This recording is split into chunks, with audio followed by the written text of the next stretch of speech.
Pokemon anime is crazy right now. Horizons is currently in the end game of its Rakua arc.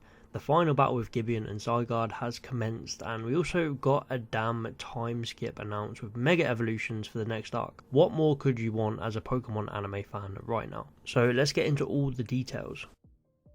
So Pokemon Horizons episode 88 continues this final conflict on Rakua, with Gibeon trying to harness the power of the Requiem. He feels it'll be better for mankind, even if it means wiping out all of the humans, so the Pokemon can live in peace. He's got such a crazy plan, but I love how he believes in what he's doing. He's not just a generic villain, and even last episode we saw Lucius apologise for not listening to him, not hearing his ideas. But at the end of the day, this dude is crazy and he does need to be stopped. So we see a massive battle between Liko, Roy, Dot and Amiphio taking on Gibeon and his shiny Zygarde, the battle that we've all been waiting for.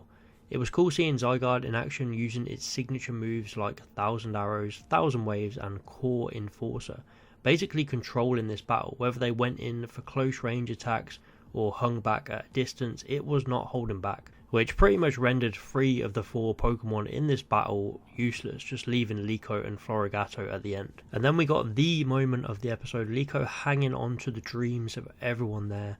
The hero Pokemon Lucius carrying on his will. Florigato shines in full bloom and evolves into Meowscarada. I think as an evolution moment this was great. I guess the main issue for me is that there was no surprise factor. We all knew it was coming from the next arc announcement posters, so it did take a bit of that surprise and suspense away from the episode. But I think in terms of the animation and just the way this thing looks, the way it moves around, it was really clean. It captures the performer magician so well, and it's putting on a show for Zygarde to see. The animation to its new move Flower Trick was just really cool. And then we get to the part of the episode that I'm still a bit unsure on. Zygarde betrays Gibeon again. It basically reveals that it was just testing Liko and the others to see if they are capable of stopping Gibeon and dealing with this whole Requiem situation, if they have the heart to do so. It is a little convenient, I think. When Zygarde was first shown, we were all wondering what this thing would do, and I think it's been slightly disappointing overall. We saw it betray Gibeon in the flashback, but also stick around so it could keep an eye on everyone's movements, which does make sense, but then it joins back up with him here to test them. It's a bit messy, I think. But hey, we got a great battle from it, and we finally got the team up with Amiphio that we all wanted.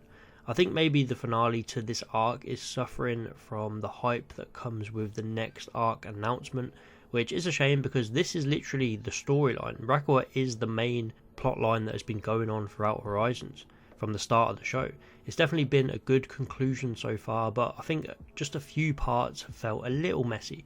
Hopefully they stick the landing next week. This episode ends with Terapagos turning into its stellar form. I feel it's going to use all of its remaining energy now to clean up Rakua and basically put this threat to an end. But Spinel will definitely not go quietly. Although seemingly Gibeon is beaten, I don't think Spinel will be backing down. I think we'll get one more major conflict and battle. But next week we are getting the final conclusion to this whole Rakua plotline. And then we have a 2-week break, and then we'll be back with episode 90 and the Mega Voltage arc. Time skip, characters looking dripped out as hell, a new character joining us, and the man Freed is nowhere to be seen. I think that is the one thing I need to know next week. Where is Freed? Roy has taken his jacket, Cap has taken his goggles, which also look like they have a crack in them. I just really can't see Pokemon killing off a main character.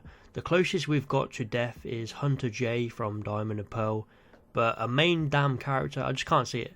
We've had a few instances like Scoutland and Mallow's mum, but they're very different to getting rid of the poster guy with the Pikachu and Charizard.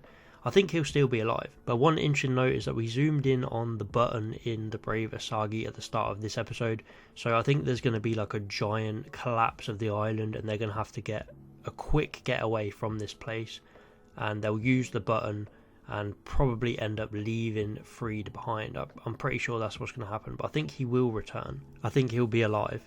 But I did see a cool tweet which speculated Roy's Crocodile hasn't evolved yet in the time skip and won't evolve until Freed and Charizard return. So when they rescue him, that will finally be when Crocodile evolves to show how far it's come to its mentor Charizard.